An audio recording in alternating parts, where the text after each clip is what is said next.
JEE mains 2025 के अंदर Newton फॉर्मूले के ऊपर क्या जबरदस्त क्वेश्चन पूछा गया है यार। इस क्वेश्चन के अंदर हमें एक क्वाड्रेटिक इक्वेशन गिवन है और साथ में पीएन कुछ ऐसे डिफाइन कर रखा है alpha raise to power n minus beta raise to power n, और P3, P4, P5 और P6 की वैल्यू हमें क्वेश्चन में गिवन है। तो हमें alpha raise to power 4 plus beta raise to power 4 की मोड की वैल्यू बतानी है। तो जो पीएन है इसको देखते दिमाग में आ गया कि सर ये क्वेश्चन न्यूटन फॉर्मूले का क्वेश्चन है। और न्यूटन फॉर्मूला होता क्या है, एक बार मैं आपको रिकॉल कराता हूं कि अगर हमारे पास एक क्वाड्रेटिक इक्वेशन है जिसके रूट अल्फा और बीटा है, और पीएन कुछ ऐसे डिफाइन कर रखा है कि कोई भी constant into alpha raise to power n plus कोई भी constant into beta raise to power n, तो ये इस इक्वेशन को सेटिस्फाई करता है। मतलब एक्स स्क्वायर की जगह पीएन प्लस 2 पुट कर देना, एक्स की जगह पीएन प्लस 1 पुट कर देना और कांस्टेंट की जगह पीएन पुट कर देना।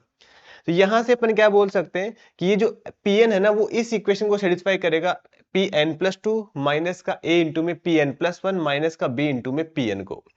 यहाँ पे हमें जो रिलेशन गिवन है वो 3, 4, 5 और 6 में गिवन है। तो एक बार n की वैल्यू हमने 4 पुट कर दी तो हमारे पास ये इक्वेशन आ गई, एक बार हमने n की वैल्यू 3 पुट कर दी हमारे पास ये इक्वेशन आ गई।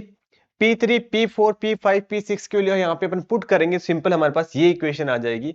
अब ध्यान से देखना, दिखने में ये डरावनी लग रही है बट वैसे डरावनी नहीं है, क्योंकि रूट 7 आयोटा सबसे कैंसिल, ऊपर कॉमन लेके कैंसिल कर देंगे ऊपर से और नीचे से, तो हमारे पास सिंपल ये दो इक्वेशन बच गई, लीनियर इक्वेशन। इनको जब आप सोल्व करोगे तो ए और बी की वैल्यू आ गई, ए और बी आ गया, इसका मतलब हमारे पास क्या आ गया, क्वाड्रेटिक इक्वेशन आ गई। इसके ऊपर रूट निकालेंगे तो इसके सम ऑफ रूट आ जाएगा 3 और प्रोडक्ट रूट आ गया 4। हमें तो alpha raise to power 4 plus beta raise to power 4 चाहिए, तो हम इसी का क्या कर देंगे, स्क्वायर करेंगे। तो ये आ जाएगा alpha square beta square, 2 alpha beta के लिए पुट करेंगे तो हमारे पास alpha square plus beta square के लिए 1 आ गई। हमें पावर 4 तक जाना तो एक बार हमने फिर से स्क्वायर कर दिया, तो अल्फा की पावर 4 प्लस बीटा की पावर 4 की वैल्यू -31 आ गई। मोड निकालना तो 31 इसका राइट आंसर आ गया। अब ये वाला क्वेश्चन आप कमेंट करके बताओगे।